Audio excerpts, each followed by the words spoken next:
Science तो दोस्तों आज हम पढ़ने वाले क्लास 9 इकोनॉमिक्स का चैप्टर नंबर 3 जिसका नाम है पॉवर्टी एज अ चैलेंज। तो दोस्तों नाम से ही पता चल रहा है कि इस चैप्टर में हम इंडिया के मोस्ट डिफिकल्ट चैलेंज के बारे में बात करने वाले हैं जिसका नाम है पॉवर्टी यानी कि गरीबी। 1947 में जब हमारा देश आजाद हुआ था तब से लेकर आज तक हमारे इंडिया के अंदर गरीबी देखने को मिलती है। इंडिया की पूरी पॉपुलेशन में से हर एक चौथा व्यक्ति गरीब है। अगर हम बात करें 2011-12 की रिपोर्ट की तो उसके अनुसार इंडिया के अंदर 270 मिलियन लोग गरीबी में जीते हैं। और आपको जानकर हैरानी होगी कि पूरे वर्ल्ड के कंपैरिजन में सबसे ज्यादा गरीब लोग हमारे देश के अंदर रहते हैं। और आपको ये भी मानना पड़ेगा पॉवर्टी हमारे लिए और हमारे देश के लिए एक बहुत बड़ा चैलेंज है।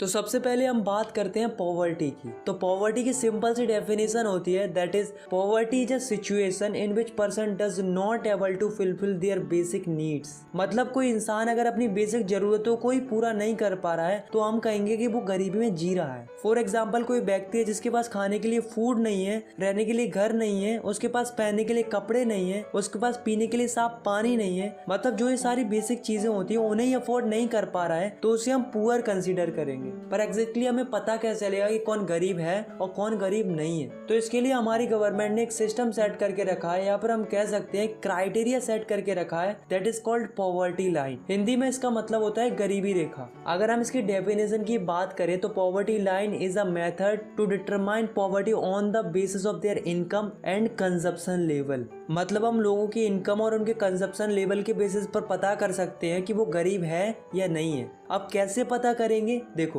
गवर्नमेंट ने क्या किया है कि एक मिनिमम लेवल सेट करके रखा है इनकम और कंजप्शन का। अगर तुम्हारी इनकम और कंजप्शन उस मिनिमम लेवल से कम है तो तुम बिलो द पॉवर्टी लाइन में आओगे, मतलब तुम गरीब कहलाओगे। और अगर तुम्हारी इनकम और कंजप्शन लेवल इस मिनिमम लेवल से ज्यादा है तो तुम अबव द पॉवर्टी लाइन में आओगे, मतलब तुम गरीब नहीं कहलाओगे। तो ये जो पॉवर्टी लाइन है वो अलग अलग कंट्रीज के लिए अलग अलग होती है। फॉर एग्जाम्पल अगर हम बात करें इंडिया की पॉवर्टी लाइन की तो रूरल एरिया में इंडिया की पॉवर्टी लाइन है 816 रुपीज और अर्बन एरिया में इंडिया की पॉवर्टी लाइन है 1000 रुपीज। मीन्स अगर कोई रूरल एरिया में रहता है और वो 816 रुपए से कम पैसे कमाता है तो उसे हम पुअर कंसीडर करेंगे। और वहीं अगर कोई 816 से ज्यादा पैसे कमाता है तो उसे हम पुअर कंसीडर नहीं करेंगे। ऐसे ही अगर कोई अर्बन एरिया में रहता है और वो 1000 रुपीज से कम पैसे कमाता है तो उसे हम पुअर कंसीडर करेंगे, और जो इससे ज्यादा कमाता है उसे हम पुअर कंसीडर नहीं करेंगे। अब आप सोच रहे होंगे कि जो रूरल एरिया है उसमें पॉवर्टी लाइन कम क्यों है और जो अर्बन एरिया है उसमें पॉवर्टी लाइन ज्यादा क्यों है? तो ऐसा इसलिए है क्योंकि रूरल एरिया में महंगाई कम होती है और अर्बन एरिया में महंगाई ज्यादा होती है। दैट्स व्हाई अर्बन एरिया की जो पॉवर्टी लाइन है वो ज्यादा है as compare to rural area.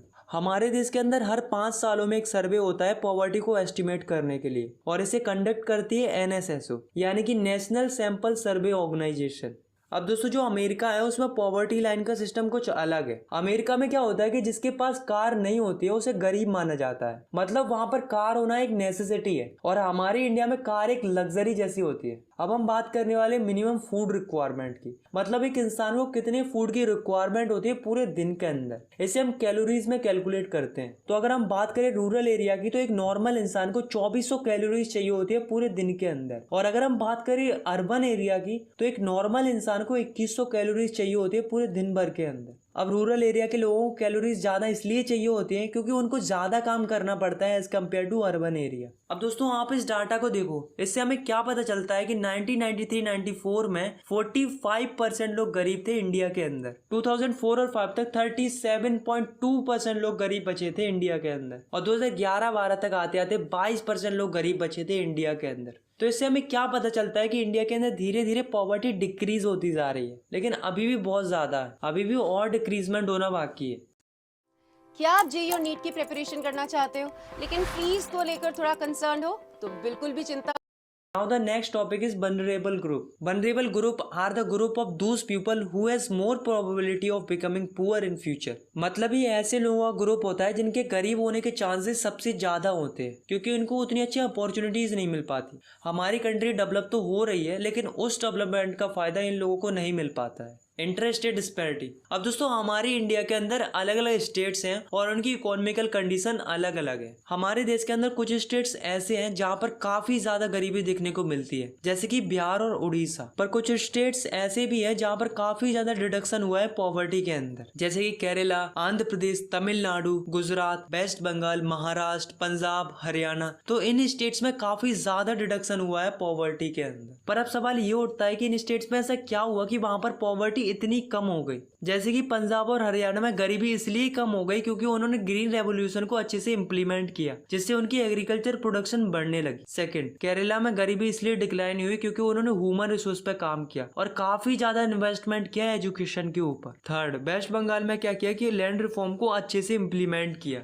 Fourth, Andhra Pradesh और तमिलनाडु में पॉवर्टी इसलिए रिड्यूस हुई क्योंकि वहां की गवर्नमेंट ने पब्लिक डिस्ट्रीब्यूशन किया फूड ग्रेन्स का। फिफ्थ, गुजरात और महाराष्ट्र में पॉवर्टी इसलिए रिड्यूस हुई क्योंकि वहां पर इकोनॉमिक एक्टिविटीज को बूस्ट किया गया, जैसे कि मैन्युफैक्चरिंग और सर्विस सेक्टर एक्टिविटीज को। Now the next topic is global poverty scenario. अभी हमने देखा कि इंडिया की क्या कंडीशन थी पॉवर्टी को लेकर, लेकिन इस टॉपिक में हम देखेंगे पूरे वर्ल्ड की क्या कंडीशन है पॉवर्टी को लेकर। अब दोस्तों जो पूरे वर्ल्ड की पॉवर्टी है उसे मेजर करता है वर्ल्ड बैंक। तो वर्ल्ड बैंक के अकॉर्डिंग 1990 में 36% लोग गरीब थे पूरे वर्ल्ड के अंदर, और 2015 में 10% लोग गरीब थे पूरे वर्ल्ड के अंदर। मतलब हम पूरे वर्ल्ड की बात करें तो पॉवर्टी में ड्रास्टिक चेंज आया है, मींस पॉवर्टी में अच्छा रिडक्शन हुआ है। अगर हम बात करें सब सहारन अफ्रीका की तो उसमें 2005 में 51% लोग गरीब थे और 2015 में 41% लोग गरीब बचे थे। इसका मतलब क्या है कि आखिरी 10 सालों में 10% रिडक्शन हुआ है पॉवर्टी के अंदर। ऐसे ही अगर हम बात करें लैटिन अमेरिका की तो उसमें 2005 में 10% लोग गरीब थे और जब 2015 आई तो उसमें मात्र 4% लोग गरीब बचे थे। अब दोस्तों एक कंट्री है जिसका नाम है चाइना। इसके अंदर पॉवर्टी रिडक्शन बहुत ही रैपिडली हुआ है। 1981 में चाइना के अंदर 88.3% लोग गरीब थे और 2008 आते आते ये आंकड़ा घटकर हो गया 14.7%, और जब 2015 आई तो मात्र 0.7% लोग गरीब थे चाइना के अंदर। मतलब देख रहे हो कहां से कहां पहुंच गई चाइना, मतलब इतना ज्यादा पॉवर्टी रिडक्शन हुआ है चाइना के अंदर। Now the next topic is causes of poverty in India. तो दोस्तों आपको तो पता ही क्या हमारी कंट्री पहले अंग्रेजों की गुलाम थी और उनकी बुरी पॉलिसीज की वजह से हमारी कंट्री का इकोनॉमिकल डेवलपमेंट अच्छे से नहीं हो पाया। सेकंड रीजन है unequal distribution of resources and land. मतलब हमारी इंडिया में क्या होता है कि कुछ लोगों के पास भर भर के जमीन होती है और कुछ लोगों के पास तो कुछ भी नहीं होता है, जिससे क्या होता है कि जो अमीर लोग होते हैं वो और अमीर होते जाते हैं और जो गरीब होते हैं वो और गरीब होते जाते हैं। थर्ड रीजन है कि हमारी कंट्री के अंदर कई सारी पॉलिसीज आई पर वो अच्छे से इम्प्लीमेंट नहीं हो पाई। फोर्थ रीजन है हमारी कंट्री के अंदर पॉपुलेशन बढ़ती जा रही है लेकिन लोगों को उस हिसाब से जॉब अपॉर्चुनिटीज नहीं मिल पा रही, जिससे अनएम्प्लॉयमेंट काफी इंक्रीज हो रहा है। फिफ्थ रीजन है कि जो स्मॉल फार्मर्स होते हैं वो बिग फार्मर्स से लोन ले लेते हैं फिर उसे चुका नहीं पाते हैं।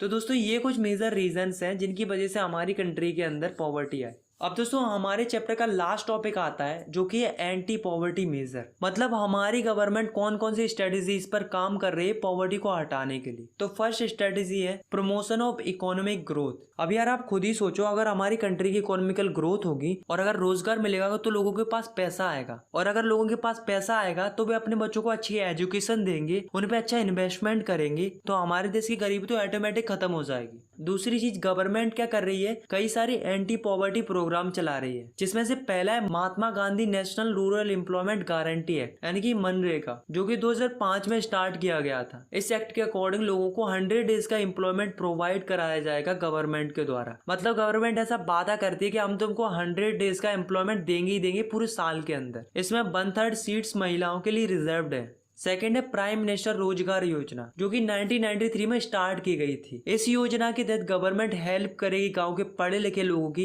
जिससे भी अपना खुद का बिजनेस स्टार्ट कर सके। थर्ड है स्वर्ण जयंती ग्राम स्वरोजगार योजना, जो कि 1999 में स्टार्ट की गई थी। इस योजना का एम था कि जो लोग पॉवर्टी लाइन से नीचे आते हैं उन्हें ऊपर लाया जाए by giving subsidy and chief loan. तो दोस्तों हमारी गवर्नमेंट है वो काफी ज्यादा प्रयास कर रही है पॉवर्टी को खत्म कराने के लिए। और एक बात तो हम सभी लोग जानते ही है कि पॉवर्टी हमारे लिए और हमारे देश के लिए, इनफैक्ट पूरे वर्ल्ड के लिए बहुत बड़ा चैलेंज है, और इतने बड़े चैलेंज को खत्म होने में टाइम तो लगेगा ही, बट मैं तो यही चाहूंगा कि पॉवर्टी जल्दी से जल्दी खत्म हो जाए। आई होप आपको ये वीडियो पसंद आई होगी। अगर आपको ये वीडियो पसंद आई तो आप इस वीडियो को लाइक कर सकते हो, और चाहो तो आप इस चैनल को सब्सक्राइब भी कर सकते हो ऐसी क्लास 9 की और भी वीडियोस देखने के लिए।